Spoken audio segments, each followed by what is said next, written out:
IL-T20 এর ফাইনালে bat হাতে আপ্রাণ চেষ্টা করলেন সাকিব আল হাসান, তবুও হলো না শিরোপা জিতা।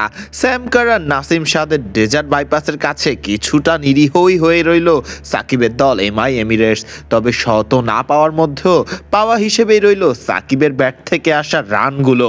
শুধু বাংলাদেশের ক্রিকেট ভক্তরা নয়, দিন শেষে হয়তো সাকিবকে নিয়ে মাত্র একটি ওভার করানোর আফসোসটা ফাইনালে হেরে পোলার্ড নিজেও করবেন।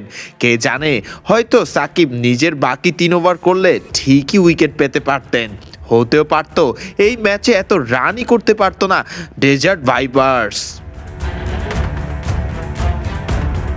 183 রানের বিশাল লক্ষ্যে ব্যাট করতে নামা সাকিবের দল এমআই এমিরেটস শুরুতেই হারায় ওপেনার আন্দ্রে ফ্লেচারকে। এরপরেই দ্রুত সাজঘরে ফিরে যান টম ব্যান্টন এবং মোহাম্মদ ওয়াসিমও। এরপরেই ব্যাট করতে আসেন সাকিব আল হাসান। অধিনায়ক পোলার্ডকে নিয়ে চেষ্টা করেন এমআই এমিরেটসের হাল ধরার। সাকিব এবং পোলার্ড চেষ্টা করলেও ব্যাট হাতে ভালো খেলতে থাকা সাকিব থামেন দলীয় 114 রানে। 3টি চারের সাহায্যে সাকিব এদিন খেলেন 27 বলে 36 রানের ইনিংস, যা ছিল IL-T20 এর ফাইনালের মঞ্চে এমআই এমিরেটসের হয়ে সেরা ব্যক্তিগত ইনিংসটি। 133 স্ট্রাইক রেটে ব্যাট করতে থাকা সাকিবকে ফেরান ওসমান তারিক। সাকিব সাজঘরে ফেরার পর দ্রুতই সাজঘরে ফেরেন অধিনায়ক পোলার্ড এবং রোমারিও শেফার্ড।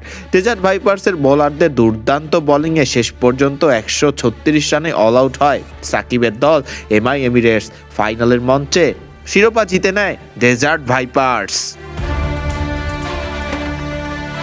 এর আগে টসে জিতে বোলিং করার সিদ্ধান্ত নেন এমআই এমিরেটস অধিনায়ক কাইরন পোলার্ড। ম্যাচের প্রথম ওভার করা সাকিব একটি ছক্কা হজম সহ 1 ওভারে খরচ করেন 10 রান। তবে এরপরে যে আর বোলিংয়ে আনা হলো না বল হাতে ফর্মে থাকা সাকিব আল হাসানকে। হতেও পারত সাকিব আল হাসান হয়তো বোলিংয়ে এলে এতটা নাও করতে পারত ডেজার্ট ভাইপার্স।